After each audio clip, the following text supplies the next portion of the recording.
Bonjour, moi c'est Michael et Detailing. Aujourd'hui vidéo sur ma polisseuse Flex. Donc attention, c'est parti!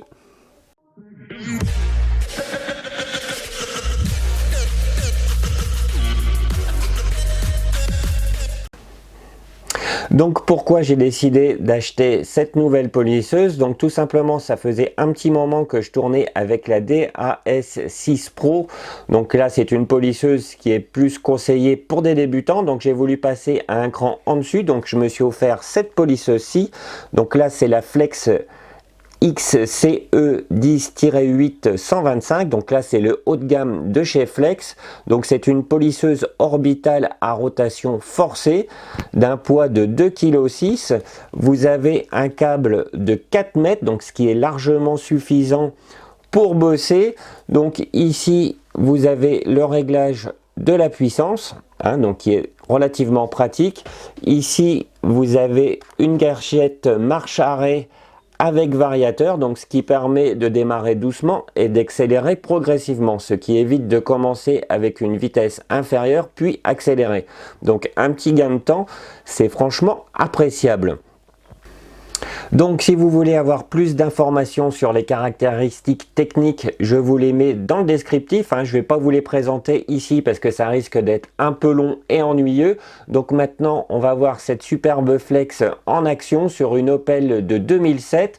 Donc là j'ai choisi un cut, donc c'est celui-ci. Donc une excellente gamme avec un fort pouvoir de coupe. Je vais déjà vous présenter un 50-50 et vous allez voir, ça marche super bien.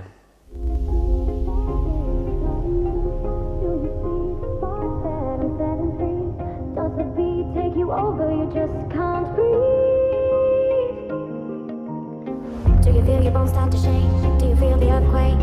Do you feel your bones start to shake? Do you feel the earthquake? Do you feel your bones start to shake?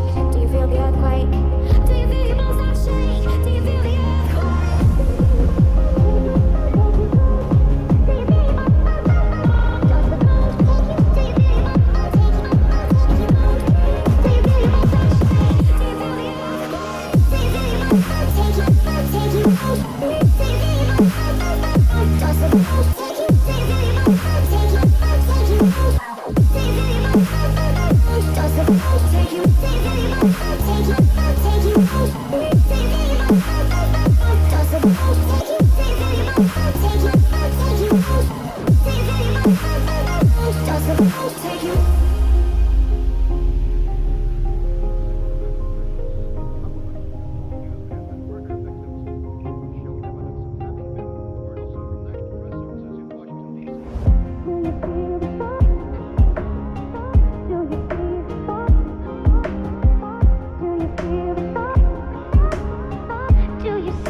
Donc maintenant on va passer à deux autres phases. Donc bien sûr un polish médium puis un polish de finition. Donc là je vais pas vous montrer toutes les étapes, je vais juste vous montrer la finition. Donc comme vous pouvez le voir, ces polish n'ont aucun étiquetage, donc ce sont des prototypes de chez Carrecla. On m'a demandé de les tester et de donner mon avis en privé. Donc on va voir la finition en action.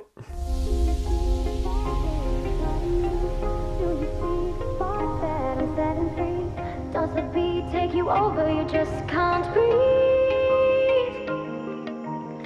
Do you feel your bones start to shake? Do you feel the earthquake? Do you feel your bones start to shake? Do you feel the earthquake? Do you feel your bones start to shake? Do you feel the earthquake? Do you feel your bones start to shake? Do you feel the earthquake?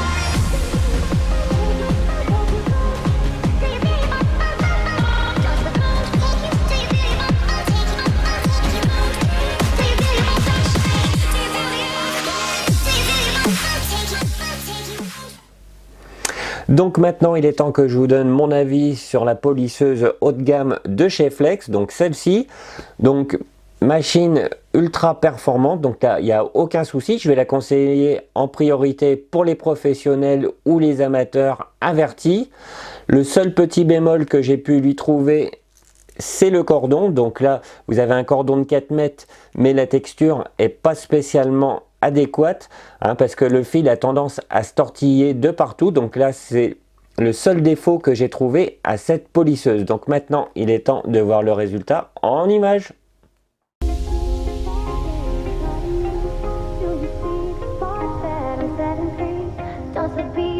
Over, you just can't breathe. Do you feel your bones start to shake? Do you feel the earthquake? Do you feel your bones start to shake? Do you feel the earthquake? Do you feel your bones start to shake? Do you feel the earthquake? Do you feel your bones start to shake? Do you feel the earthquake? Donc comme vous venez de le voir, avec cette polisseuse Flex, on peut faire de l'excellent travail. Donc bien sûr, il n'y a pas seulement la polisseuse à avoir, mais il faut aussi avoir de très bons pads et de très bons polish. Sans ça, bien sûr, on ne peut pas avoir un résultat optimal. Eh bien, je vous dis à bientôt pour une prochaine vidéo. Salut!